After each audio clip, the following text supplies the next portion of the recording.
Hi, beautiful people. Welcome to the Comfortable Couch podcast. I'm your host, Marian Mora, founder, Hope Horizon Wellness Foundation. We are dedicated in empowering women to go through the journey of recovery from mental health and addiction. On today's episode, we are tackling a very powerful topic. Have you ever wondered how rehab is really like?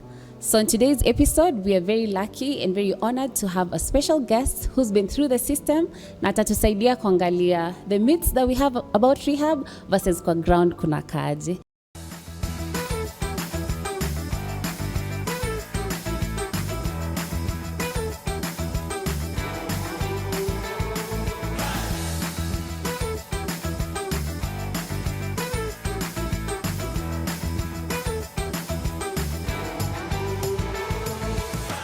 Thank you very much, Maria. Welcome to the studio. Thank you for having me. How are you? I'm fine, thank you. How are you? I'm doing well. Okay. So let's get straight into it. Okay. Kuna so much that people think, and Yes. when they think about rehab, the system, what are some of the myths umesikia about rehabilitation, at least before hata uende kwa system, kwa the program? The first one was rehab ni ya machizi. Another one is rehab ni wale wanaangukanga kwa mtaro, they can't control their liquor. As in ule anakunywa, anadose. Uncle Mlevi. Ama those ones for, it's like, how would I say it? It's like equating a mental institution. Yeah. Yes.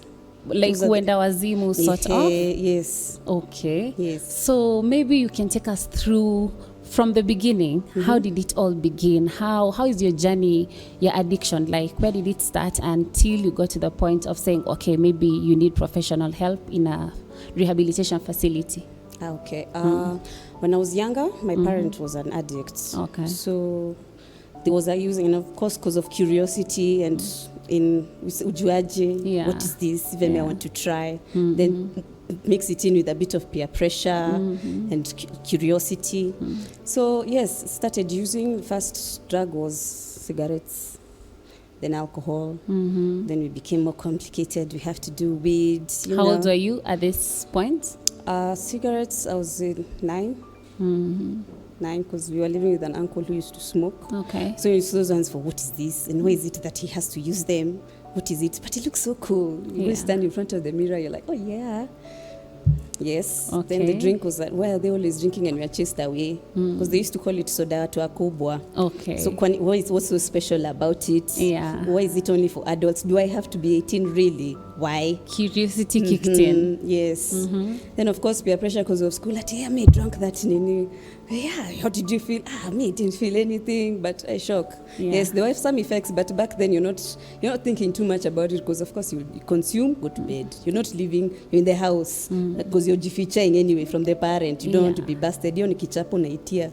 Yes. How did that transition into now adulthood when you were free to make your own decisions? Now of course when the time you get into campus, now you know you're legal. So do you? Do you? Yes. Boo? So you're like, kona ID, there's nothing you can do. Bora usishikwe na kara. So unaendelea na maisha. You end up using, got worse. Finished campus. Now after finishing campus is when it's now busted. When those are months that you're job hunting and there's nothing much to do. Yes. So you have more and more time to use. Okay. To drink. Yes. Okay. And use all the drugs. All right. Yes. Then now you got to work. So I became a functioning alcoholic and addict.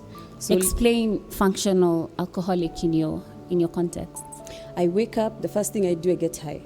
Okay. Either through the weed or alcohol. Yes. This is a working day. Yes. A normal working day. Wake up, get high. As you're thinking of what to wear, chapa shower, dress, smoke up before you leave, and upande mati yako. Ukifika, because I used to be an early bird in our office. If you go there before 7:30, then there is not much crowd, and there was a smoking zone. So naenda najiload tu hapo pia. So by the time now when everyone else is coming, I'm high and I'm on, I'm on cloud 9 doing You're my on the thing. zone. Yeah, I'm in my zen zone. Najua. Let's finish what's on the desk. Yeah. Anything else is extra. Yes. At the time, did you ever feel like you were more productive when getting high? Of course. Or how was that? All addicts are liars. You lie to yourself that I got this. Yeah. I'm handling my ish. But it's not so.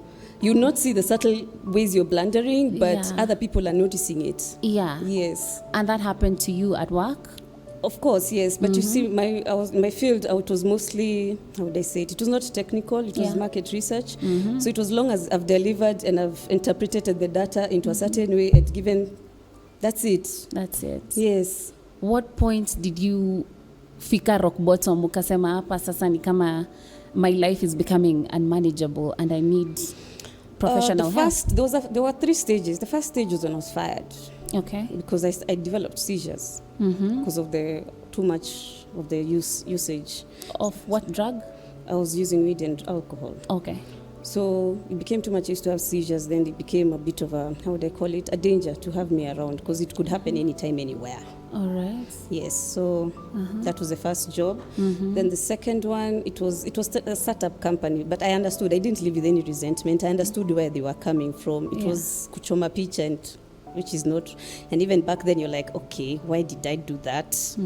But of course, you're not telling yourself I'm an addict. You're still in denial. Yeah. So you're just saying, it happens, and you continue with. We move on regardless. Yes, on to the next. Yeah. Until what point? Now, funny enough, even when I was pregnant, yes, I was using, but not as much. Okay. And then, yes, so eventually what made me get into an institution was my mom passed on. Okay. So the grief plus the using, so they burst.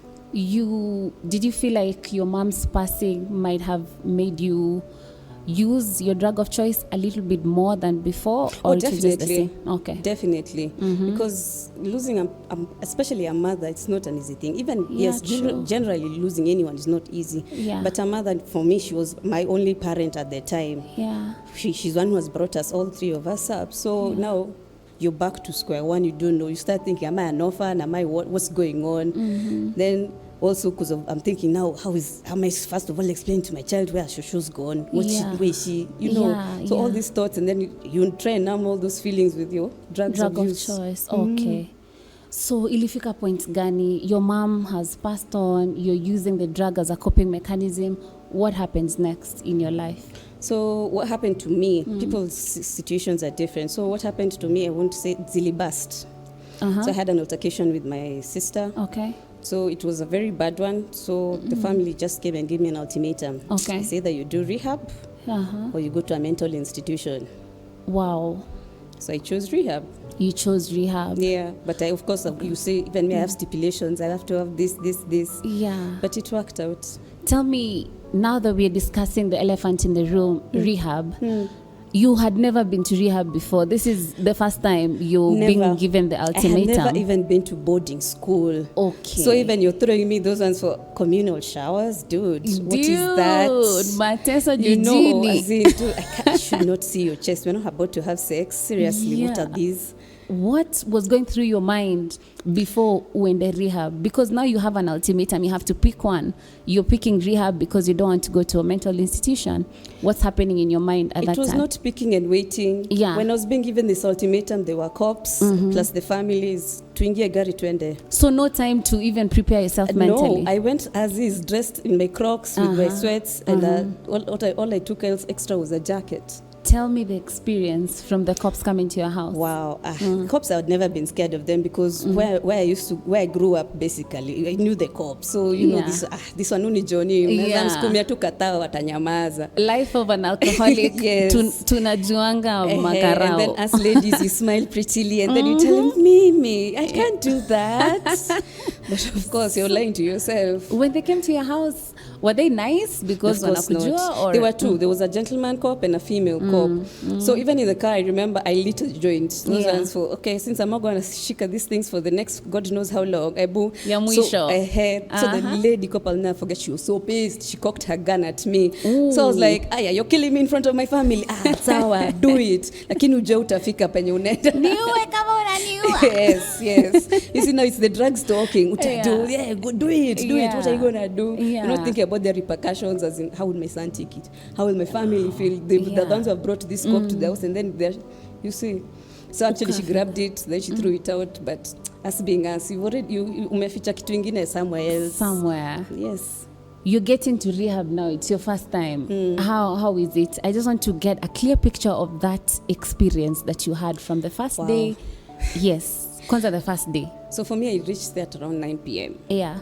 So of course they check you, take your stats. You're taken, they call it triage. So they take your blood pressure, take a sample of your blood, you go into pee, and then they're making sure you're peeing from you. You've not carried someone's pee. Yeah. To do a drug test? Yes. Wajue ni gani zimekuleta? What do you have in your system? Okay. Yes, basically. So after that, now booking you in. Okay, they call it admitting, but I took it as booking in. Naenda unaonyesha utalala hapo. Nauliza una vitu? Okay, zitaletwa. Yeah. Then or because ukitoka it was very fast, so you didn't have time to pack things. No, they it's knew not me. holiday. I'm very stubborn, so they knew if this one we give her space, she'll run away. Yeah. Yes, so it's do go. Yes. So they show you around, they're booking you in. What happens next? After that, I was just told to say goodbye to my people, and they left. There I told them I need my clothes better. Yes, there was a bit, okay, depends on the rehab. Some facilities actually allow you to have telephones, others don't. Okay. Yes. So the one I was at, they don't allow, but me being the public noisemaker, no, I have to talk to my child, you can't do this. Yeah. I have to have it. Like, it's all right, it's just a telephone. So I ended up staying with it. Okay. Yes. How is a day in rehab like? Wow. How is it? Okay, I'll tell you what I experienced. Yes. Now, ours, you wake up 6 a.m. They do triage again. That's blood pressure. Okay. And you take your meds. Then for the first week, they give you the banana bag. The banana bag is that detox liquid that's on the IV, which lasts normally 1 hour to 90 minutes, depending on how bad the toxins are in your system. How long did they administer that for? For 7 days. 7 days, yeah. Yes. Okay. So that was the first week. Then after that, you have a respite. Breakfast is at 8. Yes, and you have to eat. Yeah. If you don't go for your meal, it's hiyo ni kesi ingine. Okay. Yes, then after that, you're free till around 9, 10. So depending on the day, either it's you go see your therapist or your addiction counselor, or you go for your program, the 12-step program. Yes, depending on the day. So, and if those days that you don't have any of those, because sometimes, of course, the doctor can be called elsewhere, akona emergency mali pengine, ama it's just, they just didn't want to go to work. Yeah. So what happens, we used to have something called occupational therapy, where you were taught some different type of skills. Like ours, they offered, what is it called, weaving, like these bracelets. Okay. Yes. What else? Making the rosaries, just beadwork, basic beadwork. Okay. Or you could play games like Scrabble, Monopoly, chess, snakes and ladders. Yes. So I'd like to know, in your experience, how was it being a woman in rehab? Do you feel like it was a bit unique or a different experience for you as compared to guys? Or how was it like for you, and how many were you? Okay, statistically, the facility I was at, it was quite big. Yeah, because it was like 3 floors. Yeah, and then the first 2 weeks we were like 3 ladies. Okay, and the majority were men. Yeah, and these were men from all walks of life: cops, doctors. Jeshi, you know, even big people see you like, dude, I've known that guy, but you can't say anything, you know. We just, all of us are sick, because of course they call it a hospital. Yeah. Yes. Okay. So you're like, oh, okay, we're all sick, but now you know that what differs is the level of sickness. Yeah. You see, so as addicts, yes, we used to have a sorority, but then there were those others who had mental health issues like bipolar, schizophrenia. Yeah. Others had different types of addictions. Those are sex addicts. Yeah. There was 1 or 2 overeaters, but majority of us were addicts of alcohol and drugs. Did you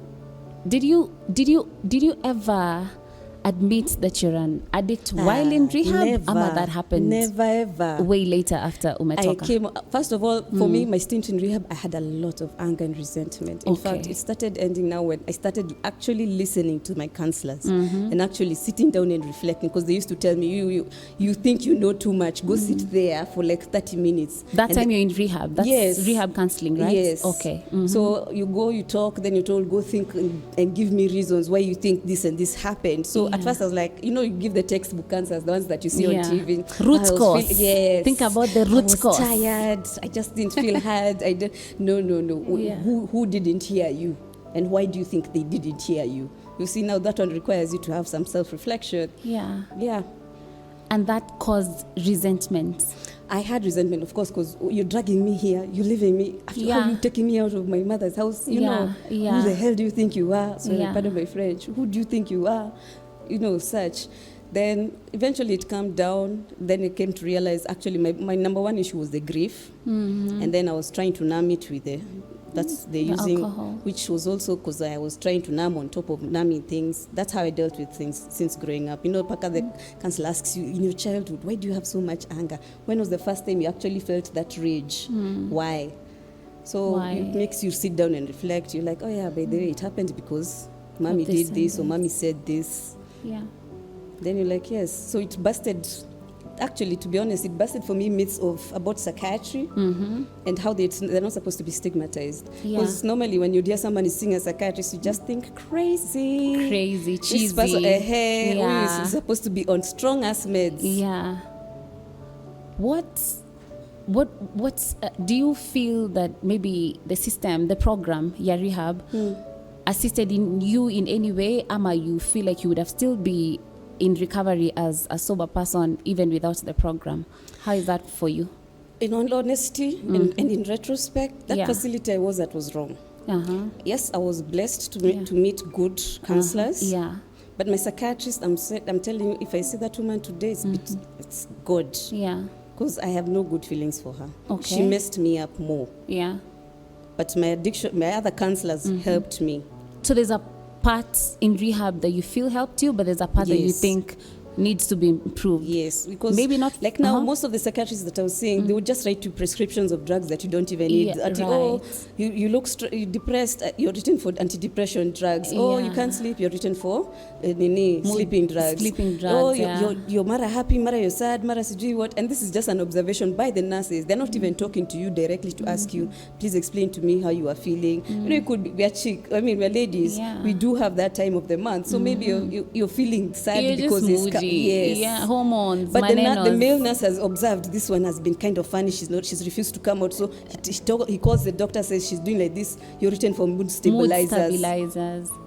And you have to take your meds. Because in our facility, if you don't take your meds, you're taken to the isolation room where you stay. It's just a cot like the ones for Jela. It's just a cot with plastic, no windows, no nothing, no blanket, no nothing. You stay there. It's a comfortable. It's not comfortable. It's concrete. You're sleeping in concrete, as in it's literally a 2x8 cell.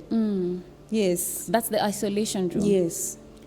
Based on your experience, I like that you said that, you mentioned that, because unaweza adviseaje mtu mwenye ana need maybe some sort of professional help, but they want to get the best out of it. What is it that you think they need to be Do your homework. Do your homework. If you have a certain Dr. X, go if you can. Yes, go to the office, ask them, do you have someone who can help me, give a reference about you guys? Yeah. Because normally people will just go check on Dr. Google at Dr. Nani, then they pick that person. But they don't know that person could be a quack. Yes. How about the center? The same. You have to do your research. Okay. Some will charge you exorbitantly, but because to them it's a business. They just want the money to come in. And the thing is with psychiatrists, some of them, they're affiliated with some facilities because they know this one will pay more. If I take more patients here, I'll get more money. If I take this other one to place Y, I won't get as much. Yeah. That is it. So to them, it's biashara. The problem, the people are getting hurt are us patients. Yeah. Yes. Due diligence is key in finding out the right facility and the right professionals to help your loved one or yourself if you're going through it. Yes. And I'm just wondering, would you recommend, do you think that rehab is something that you would recommend to somebody struggling with addiction? Yes, I would. Why? Thing is about addiction, until you realize that you actually do have a problem. Like I can tell you, you're an addict. You'll be like, cheers, that's an opinion. Everyone has one. Yeah. So now, you're not going to make the sunrise or set. Sindio? Yeah. Until I myself sit down and say, I have a problem with this drink, I need to get it under control. That is when you take yourself, or when you get into a facility, it will actually work, because you're looking for that help. Yeah. But if it's those ones, you're forcefully taking someone. And yes, in the facility, there were those who were forcefully brought. And I can guarantee you, we kept in contact. Immediately they were released. But now they what went happens? straight to the bars or wherever they're dens. Yeah. But what happens, Maria, because you see the different types of struggling, people who are struggling with addiction. Kuna yule mwenye yuko a danger to themselves. Wezi tu muacha endele kujiham. So they have to be taken, at least from the little information I know, they have to be taken involuntary to a facility. What are your thoughts about that? I understand where you're coming from, because willingness is the key in recovery. Yes. But now what happens when mtu amefika level lenye lazima anashindwa hata kujisaidia mwenyewe? Now you see what I have, like now that scenario you've given, that person, they're in the facility. Yeah. They'll be given the banana bag, the detox meds. They will become lucid. But you mean that they'll come back to themselves. Okay. They'll become now normal and natural. They'll be sober completely. Okay. That's when you tell them, boss, we brought you here because you did XYZ. Either you're violent, you're too aggressive, you're not being careful with your life or the lives of your other people, and then you're a danger to yourself and the society. And to be honest, you as a human being, if you're told you're a danger to yourself, you know you'll step back. Yeah. If not, I'm thinking you have a more serious problem. Wow, that's very deep.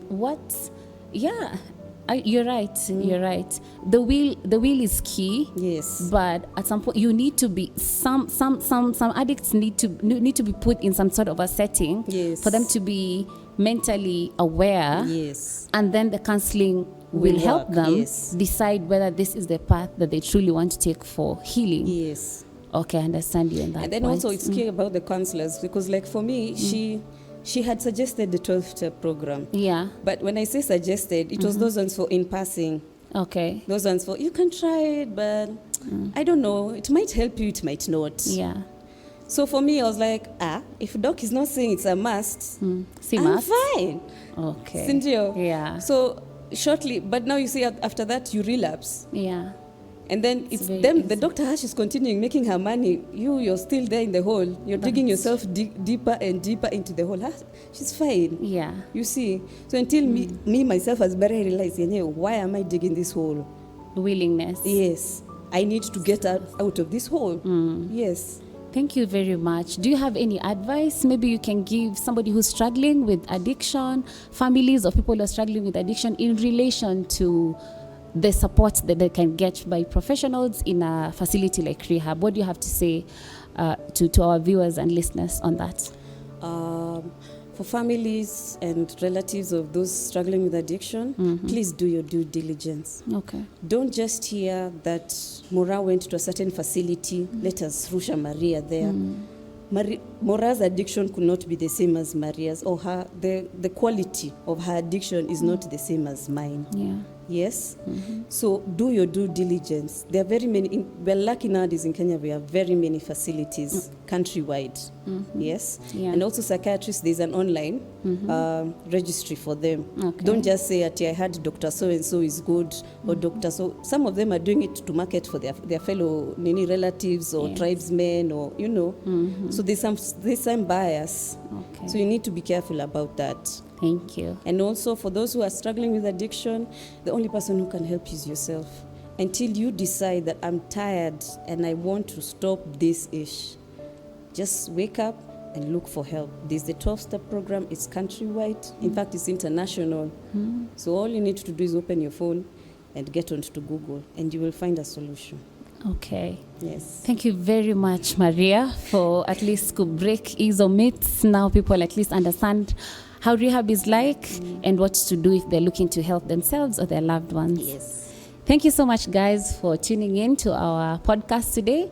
As you've had, different people have different addicts have different problems, so it's very important for you or your loved one to be able to do enough due diligence. Kujua iyo rehab unampeleka iko aje. Take time to go and visit the place. Take time to know the professionals who are there. Take time to understand the nature of addiction that your loved one has before you throw them just anywhere, because you might end up making a bigger problem from that addict, because they might relapse, they might cross addict. The issues ni mingi, and we'll talk more about those issues in future episodes. But for now, it's a wrap, and thank you very much for listening and tuning in. Bye bye.